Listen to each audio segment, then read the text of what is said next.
ಇಲ್ಲಿ ಕೆ ಅವರು ಒಂದು ಲೇಟೆಸ್ಟಾಗಿ ಒಂದು ನೋಟಿಫಿಕೇಷನ್ ಬಿಟ್ಟಿದ್ದಾರೆ.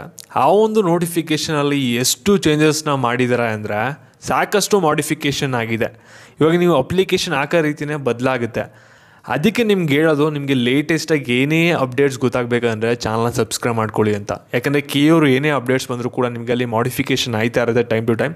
ಅದಕ್ಕೋಸ್ಕರ ಯಾರು ಚಾನಲ್ ಸಬ್ಸ್ಕ್ರೈಬ್ ಮಾಡ್ಕೊಂಡಿರಲ್ಲ ಪ್ರತಿಯೊಬ್ಬರು ಕೂಡ ಸಬ್ಸ್ಕ್ರೈಬ್ ಮಾಡ್ಕೊಳ್ಳಿ. ಹಾಗೆ ಪ್ರತಿಯೊಬ್ಬರು ಕೂಡ ವೀಡಿಯೋಗೊಂದು ಲೈಕ್ ಕೊಟ್ಬಿಟ್ಟಾನೆ ವೀಡಿಯೋ ನೋಡೋಕ್ಕೆ ಸ್ಟಾರ್ಟ್ ಮಾಡಿ. ನೀವು ಎಲ್ಲರೂ ಕೂಡ ಸಬ್ಸ್ಕ್ರೈಬ್ ಮಾಡ್ಕೊಂಡಿದ್ರೆ ನಿಮಗೆ ಕಂಟಿನ್ಯೂಸ್ ಆಗಿ KECT ಅಪ್ಡೇಟ್ಸ್ ಪಡ್ಕೋತಾನೆ ಇರ್ತಾರೆ, ಏನೇ ಸಣ್ಣ ಪುಟ್ಟ ಚೇಂಜಸ್ ಆದರೂ ಕೂಡ.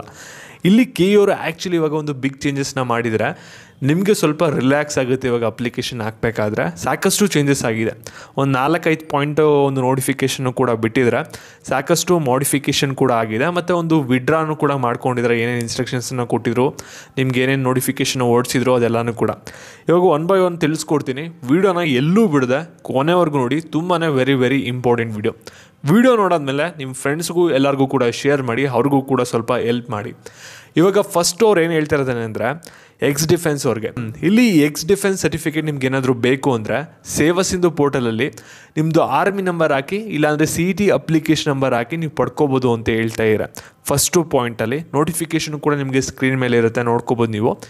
ಸೆಕೆಂಡು ಪಾಯಿಂಟಲ್ಲಿ ಅವ್ರು ಹೇಳ್ತಾ ಇರೋದೇನೆಂದರೆ ಇಲ್ಲಿ ನೀವು ಮಿನಿಮಮ್ ಏನಾದರೂ ಒಂದು 7 years ಕರ್ನಾಟಕದಲ್ಲಿ ಓದಿದ್ದೀರಾ, 10ನೇ ಕ್ಲಾಸ್ ಪಾಸ್ ಆಗಿದ್ದೀರಾ ಅಂದರೆ 10th ಸ್ಟ್ಯಾಂಡರ್ಡು, ನೀವು ಯಾವುದೇ ಕಾರಣಕ್ಕೂ ಕೂಡ 11th ಮತ್ತು 12th ಸ್ಟಡಿ ಸರ್ಟಿಫಿಕೇಟ್ ಕೊಡೋ ಅವಶ್ಯಕತೆ ಇರಲ್ಲ, ನೀವು ಆರಾಮಾಗಿರ್ಬೋದು ಅನ್ನೋದನ್ನು ಕೂಡ ಇಲ್ಲಿ ತಿಳಿಸ್ಕೊಟ್ಟಿದ್ದೀರಾ. ಮತ್ತು ಇನ್ನೊಂದೇನೆಂದರೆ ಇಂಪಾರ್ಟೆಂಟ್, ಸರಿಯಾಗಿ ಕೇಳಿಸ್ಕೊಳ್ಳಿ. ಇಲ್ಲಿ ನಿಮಗೆ ಏನಾದರೂ ನಿಮ್ಮ ಸ್ಟಡಿ ಡೀಟೇಲ್ಸ್ ಬಂದುಬಿಟ್ಟು ಸ್ಯಾಡ್ ಸೈಡಲ್ಲೇ ಏನಾದರೂ ಫೆಚ್ ಆಯಿತು ಅಂದರೆ ನೀವು ಯಾವುದೇ ಥರದ ಡಾಕ್ಯುಮೆಂಟ್ಸ್ ಅಪ್ಲೋಡ್ ಮಾಡೋ ಅವಶ್ಯಕತೆ ಇಲ್ಲ ಅನ್ನೋದು ಕೂಡ ಇಲ್ಲಿ ಕ್ಲಿಯರ್ ಆಗಿ ಹೇಳಿದ್ದಾರೆ. ನೀವು ಯಾವುದೇ ಥರದ ಸ್ಟಡಿ ಸರ್ಟಿಫಿಕೇಟ್ನ ಅಪ್ಲೋಡ್ ಮಾಡೋ ಅವಶ್ಯಕತೆ ಇಲ್ಲ ನಿಮ್ಮ ಸ್ಯಾಡ್ ಸೈಡಲ್ಲಿ ಎಲ್ಲ ಡಾಟಾನು ಕೂಡ ಫೆಚ್ ಆಯಿತು ಅಂದರೆ.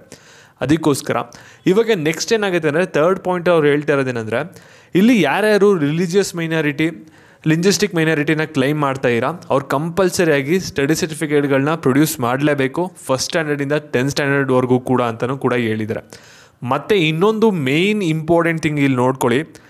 ಇಲ್ಲಿ ಸ್ಟಡಿ ಸರ್ಟಿಫಿಕೇಟ್ ಮಾಡಿಸಾದ್ಮೇಲೆ ನಿಮಗೆ ಒಂದು ವಿಡಿಯೋ ಮಾಡಾಕಿದ್ದೆ, ಇಲ್ಲಿ BO ಮತ್ತು DDP ಹತ್ರ ಸೈನ್ ಮಾಡಿಸ್ಬೇಕು ಅಂತ.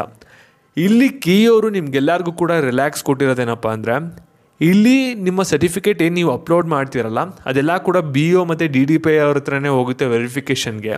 ಆ ಒಂದು ಕಾರಣದಿಂದಾಗಿ ನೀವು ಯಾರೂ ಕೂಡ ಸೀಲು ಸೈನ್ ಹಾಕ್ಸೋ ಅವಶ್ಯಕತೆ ಇಲ್ಲ ಅಂತ ಹೇಳಿದ್ದಾರೆ. ಅಂದರೆ ನೀವು ಸ್ಕೂಲು ಕಾಲೇಜಸಲ್ಲಿ ಏನು ಸ್ಟಡಿ ಸರ್ಟಿಫಿಕೇಟ್ ಬರ್ಸ್ಕೋತಿರಲ್ಲ, ಹೆಡ್ ಮಾಸ್ಟರ್ ಅಥವಾ ಪ್ರಿನ್ಸಿಪಲ್ ಹತ್ರ ಸೀಲು ಸೈನ್ ಹಾಕ್ಸ್ಕೋತಿರಲ್ಲ ಅಷ್ಟೇ ಸಾಕು, ಅದನ್ನೇ ಅಪ್ಲೋಡ್ ಮಾಡಿ. BO DDP ಹತ್ರ ಯಾರು ಕೂಡ ಸೈನ್ ಮಾಡ್ಸೋಕ್ಕೆ ಹೋಗಬೇಡಿ. ಇದನ್ನ ಕೆ ಅವರು ಅಫಿಷಿಯಲಾಗಿ ನೋಟಿಫಿಕೇಷನ್ ಕೊಟ್ಟಿದ್ದಾರೆ. ಮತ್ತು ಇದಕ್ಕಿಂತ ಮುಂಚೆ 19ನೇ ತಾರೀಕಿಂತ ಮುಂಚೆ ಏನೇನು ಇನ್ಸ್ಟ್ರಕ್ಷನ್ನ ಕೊಟ್ಟಿದ್ರು ಅದೆಲ್ಲನೂ ಕೂಡ ವಿಡ್ರಾನು ಕೂಡ ಮಾಡಿದ್ದೀವಿ ಅನ್ನೋದನ್ನ ಇಲ್ಲಿ ನೋಟಿಫಿಕೇಷನ್ ತಿಳಿಸಿದ್ದಾರೆ. ಮತ್ತು ನಿಮಗೆ ಇದು ಬಿಟ್ಟು ನಿಮಗೆ ಬೇರೆ ಏನಾದರೂ ಡೌಟ್ ಇತ್ತು ಅಂದರೆ ಕೆಳಗಡೆ ಕಮೆಂಟ್ ಮಾಡಿ. ಹಾಗೆ ಈ ಒಂದು ವಿಡಿಯೋನ ಪ್ರತಿಯೊಬ್ಬರಿಗೂ ಕೂಡ ಶೇರ್ ಮಾಡಿ. ಮತ್ತು ನಿಮಗೆ ಕಂಟಿನ್ಯೂಸ್ ಆಗಿ KECT ಅಪ್ಡೇಟ್ಸ್ ಬೇಕು, ಏನು ಕೂಡ ಅಪ್ಡೇಟ್ ಮಿಸ್ ಆಗಬಾರ್ದು ಅಂದರೆ ಚಾನಲ್ ಸಬ್ಸ್ಕ್ರೈಬ್ ಮಾಡಿಕೊಂಡು ಹಾಗೆ ವಿಡಿಯೋ ಕೂಡ ಲೈಕ್ ಕೊಡಿ. ಧನ್ಯವಾದಗಳು.